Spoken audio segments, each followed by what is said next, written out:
মাত্র half cup ময়দা আর 1.5 litre দুধ দিয়ে এত মজার সন্দেশ, আমার লাইফের বেস্ট সন্দেশ রেসিপি শেয়ার করছি। রেসিপিটি প্রিপেয়ার করার জন্য একটা বাটিতে নিয়ে নিচ্ছি 1/3 কাপ হোয়াইট ভিনেগার বা সাদা সিরকা এবং 1/3 কাপ পানি একসাথে মিশিয়ে নিব। এখানে অলরেডি 1.5 লিটার দুধ জাল দিচ্ছি। দুধ টকবগে ফুটে ওঠা মাত্রই এর ভেতরে পানি এবং ভিনেগারের মিক্সচারটা অল্প অল্প করে দিব আর নাড়তে থাকবো যতক্ষণ না পর্যন্ত ছানা কাটে। একবারে ঢেলে দেওয়ার দরকার নেই, অল্প অল্প করে দিয়েই এই ছানাটা কেটে নেবেন। এ পর্যায়ে দেখতেই পাচ্ছেন ছানা কাটা হয়ে গেছে, পানির কালারটাও কিন্তু হালকা সবুজ এসেছে।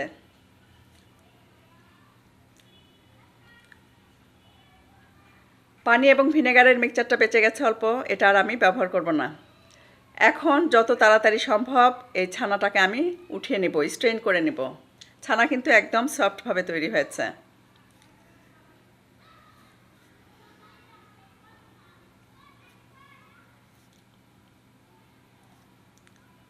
এখন যেটা করব, ছানাটাকে একটু ছড়িয়ে রেখে দিব যাতে করে শক্ত হয়ে না যায়। বাতাসে রেখে দিব, এতে করে ছানা সফট থাকবে। ছানার যে পানি, এটাও কিন্তু আমার কাজে লাগবে। অন্য একটা প্যানে দিয়ে দিচ্ছি বাটার, চাইলে বাটারের পরিবর্তে ঘি ব্যবহার করতে পারেন। হাফ কাপ ময়দা দিব, খুব সুন্দর করে এটাকে ভেজে নিতে হবে। অবশ্যই ময়দাটাকে ভালোভাবে ভেজে নেবেন। ভাজতে ভাজতে একটা সময় দেখবেন খুব সুন্দর একটা স্মেল বের হচ্ছে।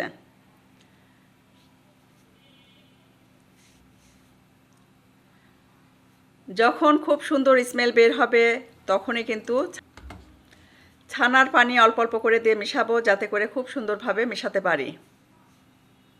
একবারে ঢেলে দেওয়ার দরকার নেই। এক্ষেত্রে একটা বিষয় বলে দেই, যদি বাটার পরিমাণ আর একটু বেশি দিতাম তাহলে আর এরকম দলা দলা হয়ে থাকতো না।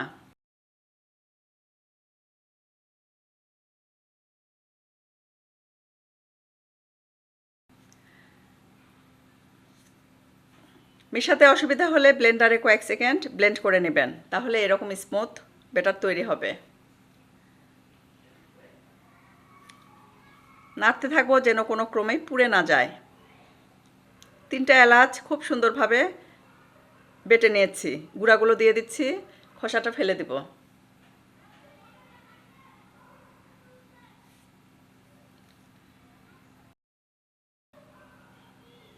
দিয়ে দিচ্ছি স্বাদ মতো চিনি আর খেজুরের গুড়।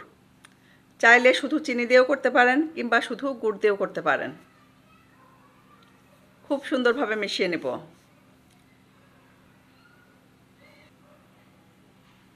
স্বাদ মতো 1 চিমটি লবণ দিচ্ছি, এতে করে টেস্টের ব্যালেন্সটা ঠিক থাকবে, খেতে ভালো লাগবে। দিয়ে দিচ্ছি ছানা। এই ছানা কিন্তু হাত দিয়ে খুব সুন্দর করে মসৃণ করে নিয়েছি।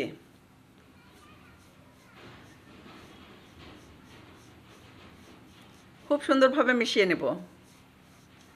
মেশানো হয়ে গেছে।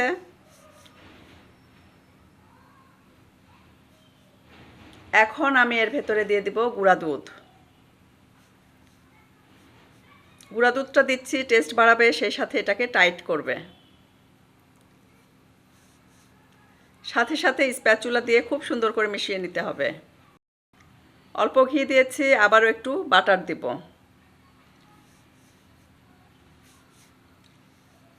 নাড়তে নাড়তে একটা সময় দেখতে পাবেন যে প্যান থেকে এটা খুলে খুলে আসছে বা সরে সরে যাচ্ছে।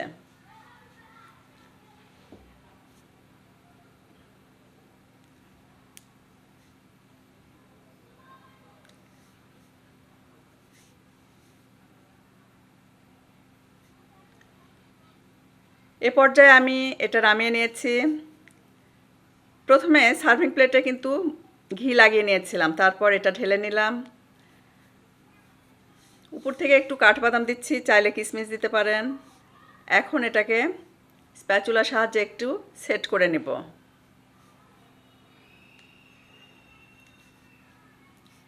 ঠান্ডা হওয়া পর্যন্ত অপেক্ষা করব, তারপর এটাকে আমি কেটে নিচ্ছি।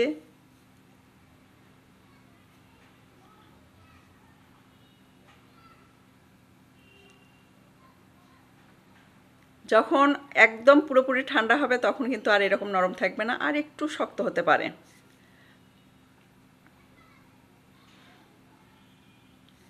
গুঁড়া দুধে পাশটা একটু কোট করে নিচ্ছি, এতে করে খেতে ভালো লাগবে, দেখতেও ভালো লাগবে।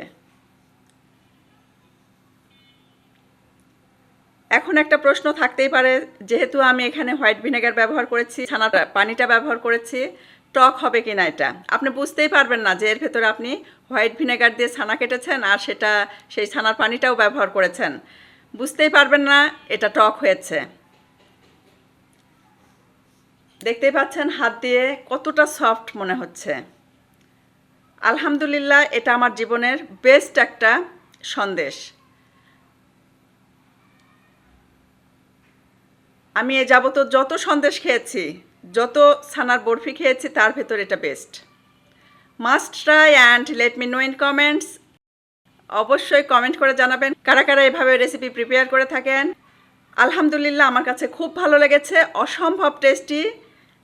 খেতে খেতে সবাই বিদায় নিচ্ছি। সবাই অনেক বেশি ভালো থাকবেন, আমাদের জন্য দোয়া করবেন। আল্লাহ হাফেজ।